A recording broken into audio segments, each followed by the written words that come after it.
मोर कहवार उद्देश्य थिला जे भारत एक बहु पुरातन देश, भारतर संस्कृति, भारतर परंपरा, भारतर धर्म बहुत पुरातन। तो भारत बहुत पौराणिक तथ्य अच्छी।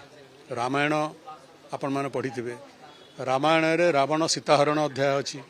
तो सीता को रावण को प्रकार भाव हरण कले, अपहरण कले, मिछ कही छद्म वेश प्रहेलिका सृष्टि करी दिग्भ्रांत करी कले ना नहीं। रावण ऋषि वेश आसिले, गैरिक वस्त्र परिधान करी आसिले, चटा धरिक मुंडरे आसिले, तुलसी माଳ पिंधिक आसिले ऋषि वेश एवं मिछ कही सीता को अपहरण कर नहीं गले। जो माने ये प्रकार धर्मर अपव्यवहार करती एवं नारी मान को जो माने मिसलीड करती, दिग्भ्रांत करती, नारी सहित छलना करती, से दंड भोगती। आज नुहे तो काली दंड भोगे। मुझे कथा केवल कहना चाहूली, ये जो महिला संरक्षण बिल ना रे सरकार अपप्रचार करबार चेष्टा करुछंती एवं नारी मान को मध्य विभ्रांत करबा चेष्टा करुछंती, सेटा रावणर छलना करी नारी हरण उपाख्यान सहित समान।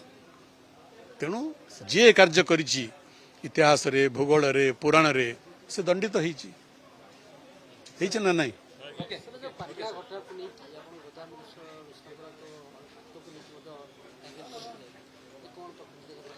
अनेक वर्ष तले गोदावरी समाज लिखिदेला ना, उठ कंकाल जाग कंकाल छुड़ श्रृंखल आज।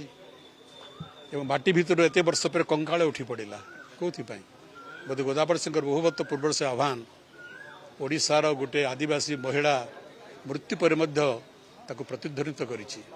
तेणु से कंकाल श्मशान उठी पड़ा। यहाँ हूँ सरकार विफलता।